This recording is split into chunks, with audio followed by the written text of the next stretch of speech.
Boleh ceritain titik down atau terendah dari hidup kita yang sempat buat kita itu menyerah, terpuruk, bahkan hopeless di dalam hidup.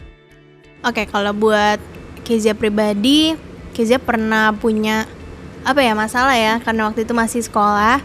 Terus waktu itu aku posisinya sebenarnya masih SMP sih. Dan waktu itu kan itu posisinya aku lagi banyak ikut kegiatan ya. Waktu itu kebetulan lagi ada The Voice Kids, terus ada Asia's Got Talent juga. Dan ya aku sempat nggak punya temen sih sebenarnya di sekolah. Pas UN pun pokoknya stresnya tuh kayak bener-bener banyak gitu. Stres UN, gitu ya? stres gak ada teman. Dan waktu itu sempet malam-malam aku memang pernah kayak sampai dimasukin ke grup gitu loh. Sebenarnya semuanya itu dulunya adalah sahabat aku. Tapi ternyata mereka tidak bestie yang sesungguhnya. Terus ya udah di situ pas masuk ke grup itu aku aku kayak disudutin, dilabrak gitu. Iya, disudutin. Jadi kayak ya gitulah pokoknya disudut-sudutin, dan aku di situ posisinya memang yang lagi lemah-lemahnya kan.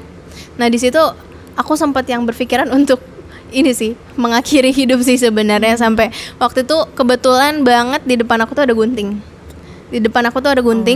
Terus kayak aku tuh yang udah kayak iblis tuh sebenarnya udah ini udah ada aku loh. Kayak, udah ada di dalam udah, kamu lu lah aja ya, gitu kan. Cuma nggak tahu kenapa tiba-tiba kayak aku tuh kayak ngedenger suara Tuhan. Sorry banget aku kalau cerita itu kayak aku nangis. Ya jadi kayak aku tuh tiba-tiba kayak aku dengar suara Tuhan. Kayak Tuhan bilang, kamu ngapain kayak gitu? Karena ya kayak nggak usah ngelakuin kayak gitu, karena Tuhan tuh masih sayang sama kamu dan masih banyak yang harus kamu lakuin di dunia ini gitu. Dalam segi prestasi, dalam apa, kayak aku ngerasa aku tiba-tiba tersadar gitu, kayak ternyata selama ini aku sempat ngerasa juga agak jauh sama Tuhan ya mungkin. Makanya aku sempat punya pikiran kayak gitu. Dan akhirnya nggak tahu kenapa, mungkin karena Tuhan masih sayang banget ya sama aku, akhirnya aku nggak ngelakuin itu. Dan sampai sekarang pun positifnya adalah mental aku semakin kuat juga. Ya akhirnya di situ aku doa juga kan, ada Tuhan, maaf banget kalau misalkan sebelumnya aku tuh sempat jauh sama Tuhan.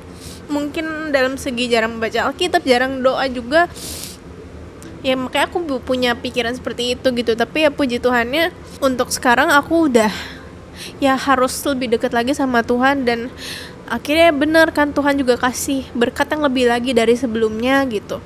Ya Tuhan, ya memang Tuhan baik gitu. Yes.